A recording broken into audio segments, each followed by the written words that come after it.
सोच विचार मीडिया, सोच आपकी, नजरें हमारी। जिंदगी के तार ला जोर के तो देख, माटी संग मयाला घोर के तो देख, गुरतुर हो जाही संगीत और बोली, थोकिन छत्तीसगढ़िया माँ बोल के तो देख। जय जोहार संगवारी हो, आप मन देखा तो सोच विचार मीडिया माँ, मैं ममता सोनी। और आज हम आए हैं छत्तीसगढ़ स्वाभिमान संस्थान के प्रांत अध्यक्ष डॉक्टर उदय भान सिंह चौहान जी के यहाँ। तो आज हम जानतन आज कौन सा कलाकार और कौन सा नारी शक्ति से आज हमारा परिचय होने वाला है और आप मतलब रूबरू कराबो सोच विचार मीडिया और स्वाभिमान संस्थान के माध्यम ले। तो चलो सीधा चलतन स्वाभिमान संस्थान के प्रांत अध्यक्ष के तीरन और जानतन कि आज कौन सा मेहमान आए हैं। चलो जानतन, स्वागत है आपके सोच विचार मीडिया में। और हम जानना चाहते हैं आज कौन सा नारी शक्ति से आप हमला परिचय कराना चाहते हो और जनता ला आप मन काकर से चिन्हारी जो आज देना चाहते हो, खर बारे में बताओ सर। सर्वप्रथम तो आप सभी लोगों को मेरा सेवा जोहार है। और आज जो हमारे बीच आई हैं नारी शक्तियों का जो सिलसिला प्रतिदिन चल रहा है, अलग अलग हमारी विधाओं पे जो मातृशक्ति या नारी शक्ति जो समाज को एक मार्गदर्शन कर रही हैं, और सोच विचार मीडिया भी निरंतर इस पर अपनी वो सेवा दे रही है।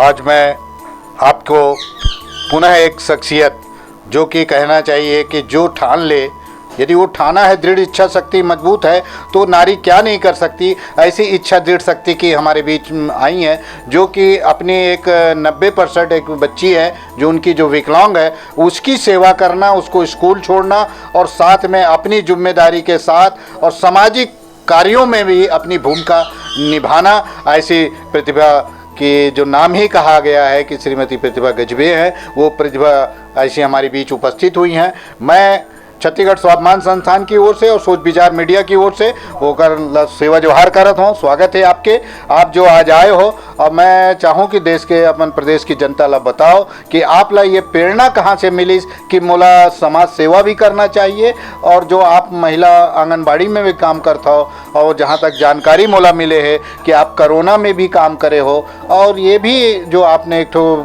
जानकारी भेजा है कि कई संस्थाओं से जुड़े हैं। ये जो संस्थाओं से जुड़ना और समाज सेवा करना और आपका बच्ची का देख रेख करना, ये तीनों को समन्वय कैसे बनाती हैं? जय जोहार संगवारी हो।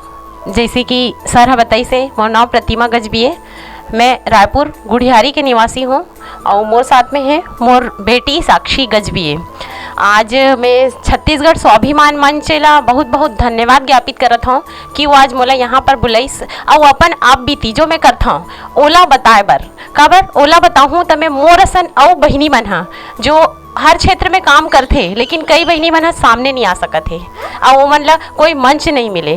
तो ये मंच के माध्यम से आज हमारे बहुत जन महिला मन के इंटरव्यू होवत है। अंतर्राष्ट्रीय महिला दिवस से ये इंटरव्यू स्टार्ट हुए हैं और अभी तक चलत है। और आने वाले टाइम में बहुत विभूति मन हमारे बीच में आई और अपन इंटरव्यू दी और बताही।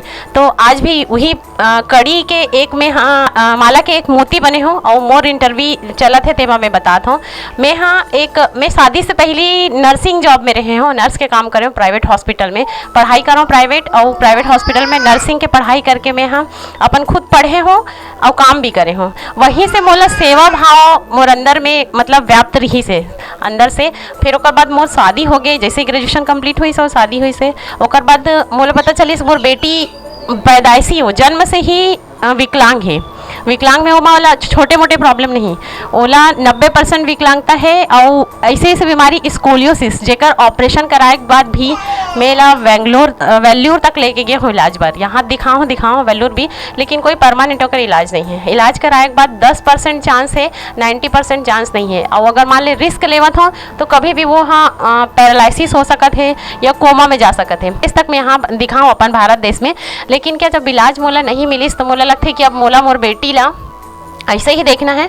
और जब एला देख के जब मैं है ऐसे बच्चा मन ला देखता हूँ तो मैं हॉस्पिटल में जब जगह जगह जाऊँ तो मोल बहुत सारे लड़का मन दिखे, वो मन ला देखा तो मोला लगे कि ये मन के तो तकलीफ मोर से और ज़्यादा है। ये मन के कितना ज़्यादा तकलीफ है कि ये लड़का तो बोल नहीं सकत है, हाँ ये लड़का बैठ नहीं सकत है, ये चीज़ है। मोर बेटी कम से कम नहीं, मोल बेटी ला पढ़ाना है, आगे बढ़ाना है, और जिससे डॉक्टर मन बोले कि आपकी बच्ची कभी बोलेगी नहीं, आपकी बच्ची को कभी माइंड नहीं होगा। लेकिन मैं वो सब चीज़ को जो डॉक्टर बोलते थे उसको मैंने वो किया, जैसे जैसे बोलते थे डॉक्टर वैसे वैसे डॉक्टर के पास मैं लेके गई, और डॉक्टर लोगों की बातों को मैंने नकारा है, अगर एक तरह से सोचा जाए तो ये है, क्योंकि डॉक्टर लोग बोलते थे कि कभी बोल नहीं सकती आपकी बेटी क्योंकि इसको जीभ में प्रॉब्लम है, गर्दन इसकी टेढ़ी है, ये सिर का आकार छोटा है, बहुत सारी प्रॉब्लम बताते थे। तो मैंने उसको अपने लाइफ में टास्क माना और मैं इसको दिखाते गई, डॉक्टर के पास दिखाते गई। और मैं एक आंगनबाड़ी वर्कर हूँ, मेरे को 14 साल हो गए आंगनबाड़ी में कार्य करते करते। मेरी बेटियाँ 1 साल की थी जब मैं आंगनबाड़ी में लग गई थी। तो इसको मैं अपने साथ साइकिल में ऐसे बांध करके लेके जाती थी, फिजियोथेरेपी के लिए लेके जाती थी, और बच्चों के साथ में रह के, आंगनबाड़ी में छोटे बच्चे आते हैं, हम लोग उन लोग को बोलना, ऐसे पढ़ाई नहीं सिखाते लेकिन अनौपचारिक शिक्षा देते हैं, तो उन लोग को बोलना। तो मैं इसको स्कूल में डालने से पहले इसको अपने हाथ से पढ़ना लिखना ये सब मैंने सिखा दिया था। मुझे टास्क था, मुझे एक सामान्य बच्चे के जैसे मुझे अपनी बेटी को बनाना है, ये मैंने अपने दिमाग में सोच लिया था। मेरे घर वाले बोलते थे इसकी बेटी तो इतनी दिव्यांग, इतनी विकलांग है, कुछ नहीं कर सकती, सब चीज़ कराना पड़ता है, और ये क्या करिए, इसको क्यों स्कूल में एडमिशन कराने के लिए ये दर दर भटक रही है, घूम रही है। लेकिन मैंने उसको अपने लाइफ में लिया, नहीं, मुझे एक आम बच्चे की तरह ही मेरी बेटी को करना है। मुझे इसको दिव्यांग स्कूल में डालने के लिए बोले, लेकिन मैंने बोला नहीं, मेरी बेटी जो सामान्य बच्चे जाते हैं वैसे स्कूल में ही पढ़ेगी और मैं वहीं पढ़ाऊँगी। और इसको मैंने करके दिखाया। अभी मेरी बेटी क्लास 9th में पढ़ रही है रायपुर कॉन्वेंट स्कूल में, नॉर्मल बच्चों के साथ, और एक नॉर्मल ज़िंदगी जी रही है। तो मैं कहीं ना कहीं ऊपर वाले का धन्यवाद भी देना चाहूँगी कि कम से कम मेरी बेटी को कम से दिमाग ठीक है ना। और ऐसे बच्चों के लिए इसको मैं एक प्रेरणा बनाना चाहती हूँ, आगे ऐसा कार्य करें कि जब एक स्वस्थ व्यक्ति, एक अच्छे, हम लोग जब हमारे शरीर के सारे अंग सही है, हम एकदम ठीक ठाक हैं, लेकिन फिर भी हम लोग कुछ नहीं कर सकते, तो ये ऐसे बच्चे के लिए मिसाल बने, ये है ना, मेरे तरह से, या मैं भी अपने तरह से कोशिश करूँ ऐसी माएँ भी मिसाल बने और अपने बच्चों को आगे लाए, ना कि उनको अंदर घर के अंदर छुपाए और डरे ये सब चीज़ से। क्योंकि ये लोग जब आगे आएंगे तभी हमारे साथ, अगर मैं किसी एक बच्ची को भी, अगर मैंने ये चीज़ माँ को बदल दिया या बच्ची को बदल गया, तो मेरे को लगेगा मेरा जीवन यथार्थ हो गया। इसी कड़ी में मैंने बहुत सारी संस्थाओं में भी मैं जुड़ी हूँ, और मैंने अपनी खुद की दिव्यांग संस्था बनाई है, जिसमें मेरे पास 15 से 16 बच्चे हैं, 18 साल तक के भी बच्चे हैं। और उन लोगों को मैं ज़्यादा कुछ नहीं, क्योंकि मैं पैसे वाली नहीं हूँ, आंगनबाड़ी की 6,500 की नौकरी है, तो मैं किसी को पैसे तो नहीं दे सकती, तो मैं उनकी मदद करती हूँ। किसी बच्चे का दिव्यांग सर्टिफिकेट बनाना है तो उसका क्या प्रोसेस रहता है, बहुत सारे माँ बाप नहीं जानते, और कुछ आधार कार्ड बनाना है, कहीं हॉस्पिटल ले जाना है, तो उन लोगों को उस चीज़ में मैं मदद करती हूँ। उनके साथ में उनको लेके जाऊँगी, उनको बताऊंगी आप ऐसे से ऐसा करिए, इनका इलाज कहाँ पे होगा, क्या चीज़ के लिए करना है, ऐसा बता के उनकी सहायता करती हूँ। वैसी महिलाओं को कोई चीज़, विधवा, परित्यक्ता, ऐसी महिलाएं हैं, घर से नहीं निकली हैं, पढ़ी लिखी नहीं है, नहीं जान पाती हैं, तो उनको भी मैं ये सारी चीज़ें बताती हूँ। और ये सारा चीज़ मैंने अपने आंगनबाड़ी के जो जॉब करती हूँ मैं उसमें भी सीखा, क्योंकि हम लोग एक फील्ड वर्कर हैं, सब जगह फील्ड में रहकर ही हम लोग काम करते हैं, और गरीब बस्तियों से ही हम लोग का ज़्यादा कनेक्शन रहता है। तो हमको ऐसे लोगों को ढूंढने की ज़रूरत नहीं होती, हमें ऐसे लोग खुद हमारे सामने आ जाते हैं। और जहाँ मैंने एक बार ऐसा काम करना चालू किया तो लोग मुझे ढूंढते हुए आ जाते हैं कि हाँ ये मैडम है ना, ये आंगनबाड़ी वाली और भी मैडम है, लेकिन उन लोग उनके पास नहीं जाएंगे, मेरे पास आएंगे कि हाँ ये मैडम हमको सही मार्गदर्शन देती है, सही गाइडलाइन देती है और हमारी मदद भी करती है। तो मैं ऐसे लोगों को वो ऐसी संस्थाओं से जोड़ देती हूँ, या बता दूंगी, जैसे किसी को, गरीब महिला को दवाई की ज़रूरत है, वो दवाई का खर्चा वहन नहीं कर सकती, तो मैं एक संस्था, अवामी हिंद संस्था से जुड़ी हूँ, वहाँ उनके साथ एप्लीकेशन लेके, ये बहुत गरीब परिवार के हैं, मैं उनको फील्ड स्तर से जानती हूँ, तो इनको दवाई की ज़रूरत है, तो इनका दवाई का खर्चा वो वहाँ से मिल जाएगा।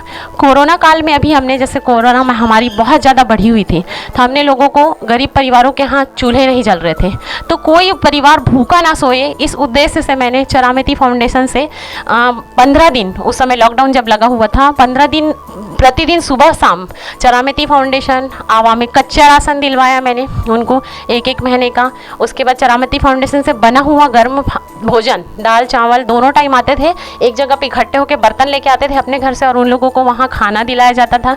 लिस्टिंग करके मैंने ऐसे लोगों को चुना, उनको दिया, तो वो उनकी मदद हो पाई। ऐसे ही स्कूल में पढ़ने वाले बच्चों के लिए फ़ीस कोई नहीं भर पाते हैं, उनका 12वीं का एग्ज़ाम था वो बच्ची का, लेकिन फ़ीस नहीं भर पाए प्राइवेट स्कूल में, तो वो एग्ज़ाम में नहीं बैठने देंगे बोले, उनका एप्लीकेशन एप्लीकेशन लिख के मैंने संस्था को दिया और वहाँ पे उसकी फ़ीस पे हो गई तो वो 12वीं का एग्ज़ाम दे पाई।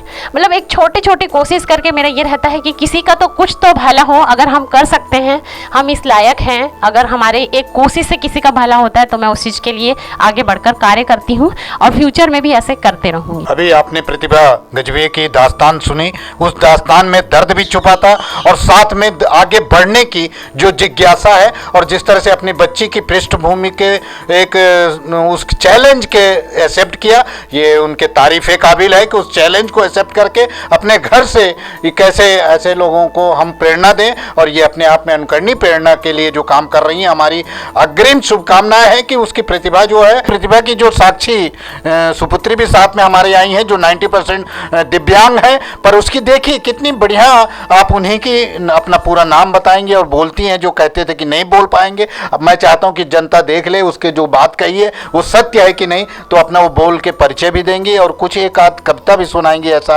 आपके समक्ष ही वो चीज़ को लाने का हमारा प्रयास है। लीजिए, आपके सामने साक्षी गजभिये अपना परिचय दे रही हैं और बताएंगे। नमस्कार, मेरा नाम साक्षी गजभिये है। मैं क्लास 9th स्टूडेंट हूँ और मैं रायपुर कॉन्वेंट स्कूल में पढ़ती हूँ।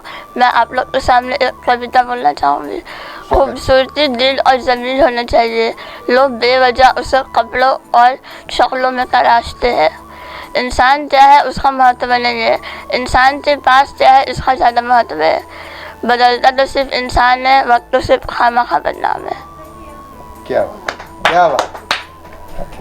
क्या बात है, बहुत इतनी दर्द भरी कही कि वक्त जो है इंसान बदनाम, क्या कही है, पूरा अपनी दास्ता को उसने इन पंक्तियों में पिरोया। बहुत अच्छी, हम उनको उनके उज्जवल भविष्य की कामना करते हैं। ये मेरा बुलाने का, कहने का कि जिसे कहा गया यदि आदमी ठान ले तो क्या नहीं हो सकता। रेत से जैसे कहते हैं पानी निकालना, तकदीर बनाना, तस्वीर बदलना, ये सारा आदमी अपने कर्म पर डिपेंड है। यदि क्या नहीं हो सकता, जो आज ऐसी शख्सियत और ऐसे आप लोगों के बीच आई। और देखिए, बच्ची ने सुनाया। मैं पूरे अपने देखने सुनने वाले भाइयों को मेरा फिर से सेवा जोहार, और इसी तरह आपका स्नेह माया दया बने रहे और हमारा निरंतर आप मन के बीच आते रहेंगे और लोग से नई नई शख्सियत से आप लोगों को हम रूबरू कराते रहेंगे। इन्हीं आशाओं के साथ सेवा जोहार। जय छत्तीसगढ़। ऐसी खबरों के लिए बने रहिए हमारे साथ सोच विचार मीडिया में। नमस्कार।